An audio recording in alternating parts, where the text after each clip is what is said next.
Hello and welcome to Sonnetcast, William Shakespeare's sonnets recited, revealed, and relived. My name is Sebastian Michael, and this is Sonnet 1. From fairest creatures we desire increase, that thereby beauty's rose might never die, but, as the riper should by time decease, his tender air might bear his memory. But thou, contracted to thine own bright eyes, feed'st thy light's flame with self-substantial fuel, making a famine where abundance lies, thyself thy foe, to thy sweet self too cruel. Thou that art now the world's fresh ornament, and only herald to the gaudy spring, within thine own bud bearest thy content, and, tender churl, makest waste in niggarding. Pity the world, or else this glutton be, to eat the world's due by the grave and thee.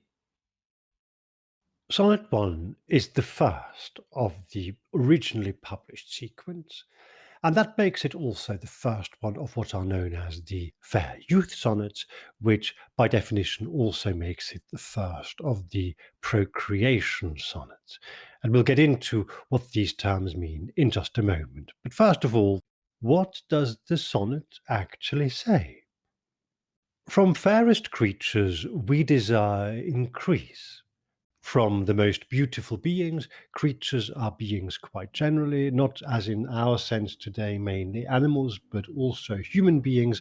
So from the most beautiful beings, we wish that they multiply. We want more of them. This is a principle that I, the poet William Shakespeare, here established. I just say it is so.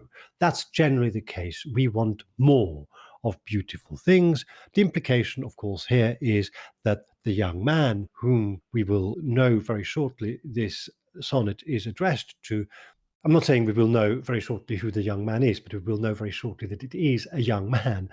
The implication is that this young man is one of these beautiful creatures, that he is himself beautiful. Incidentally, the stress on the word increase is on the second syllable, as in, from fairest creatures we desire increase. That's how the rhythm goes. Today, in contemporary English, we would normally say increase for the noun and to increase for the verb. In Shakespeare's day, this isn't quite the case. And we will come across many words which in contemporary English are either pronounced or stressed somewhat differently. This is going to be a common feature of our exploration. So from fairest creatures, from the most beautiful beings, we desire increase, we want more, that thereby beauty's rose might never die, so that the flower of beauty, the rose, and thus beauty itself, may never die, may continue living. The rose is a heavily symbolic flower in Elizabethan England, and among many other things, it stands for beauty itself. It is interesting, perhaps, to note that in the first published quarto edition, the word is capitalized and italicized. This may or may not mean anything. Several words are in the first edition capitalized and or italicized, and there is no real consistency to this. So we don't know whether this has any real meaning. This may, however, be an opportune moment to point out quite early on that spelling and grammar, as indeed pronunciation, are all something of a free-for-all in Shakespeare's day.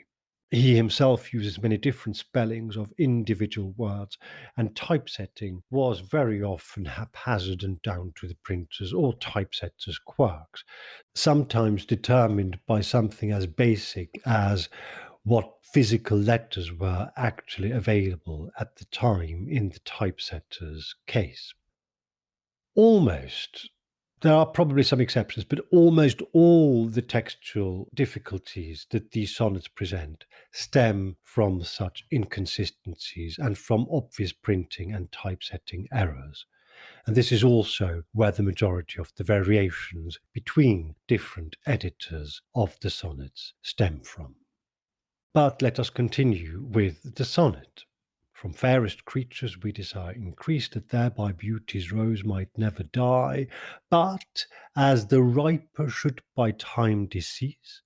But as the older person, here by implication the father of the heir mentioned in the next line, eventually dies, his tender heir might bear his memory. His child, his tender child, will remind the world of his father by bearing his memory. The son is naturally expected to resemble his father and carry on his beauty. But thou, contracted to thine own bright eyes, but you who are beholden to your own beauty, the suggestion here is that the young man is somewhat in love with himself and showing some fairly narcissistic tendencies. Feedst thy light's flame with self-substantial fuel. You burn with love of and for yourself. Self-substantial fuel, you feed your own flame of love, as it were. Later on, we will hear how Shakespeare admonishes the young man by saying, "Thou consumest thyself." This here is quite similar. The young man is told that he's burning himself up with his love for himself, thus depriving the world of his beauty, as it will invariably perish with him when he dies. Making a famine where abundance lies. By feeding on yourself, you take that beauty which you have in abundance and you use it on yourself. The implication here is that because you don't produce an offspring, which is only possible by devoting yourself to someone other than yourself, your beauty, which you have in abundance, instead of being perpetuated, is simply used up. Thyself thy foe, to thy sweet self too cruel. In doing so, you become your own enemy. You are being cruel to yourself. Thou, that art now the world's fresh ornament, you who are now, on account of your youth and beauty, the ornament or adornment of the world, and only herald to the gaudy spring, and who therefore heralds, which here really means represents rather than announces necessarily spring being youth, fertility, lushness, abundance. Gaudy does not have any negative connotation necessarily here of garishness, as it would in contemporary English. It is more simply colourful and bright. The only can be read as you are the only, as in the chief, as in the most beautiful and therefore most important representative or herald of spring. Within thine own bud buryest thy content. You put yourself into yourself. You bury your own content in yourself. There may be a somewhat sexually suggestive intention here. We can't be sure of this.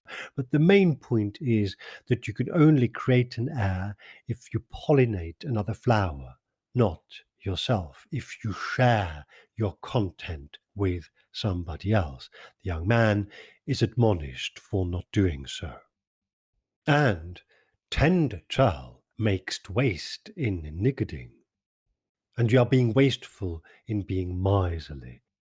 Tender churl is a typically Shakespearean way of addressing the young man in contradictory terms. This is again something that Shakespeare likes to do quite a lot. A churl is a rude, mean-spirited person, but the tender softens this and makes it sound almost gently ironic. And niggarding, this has to be pointed out, of course, simply means being miserly. A niggard is a miserly person, a mean person.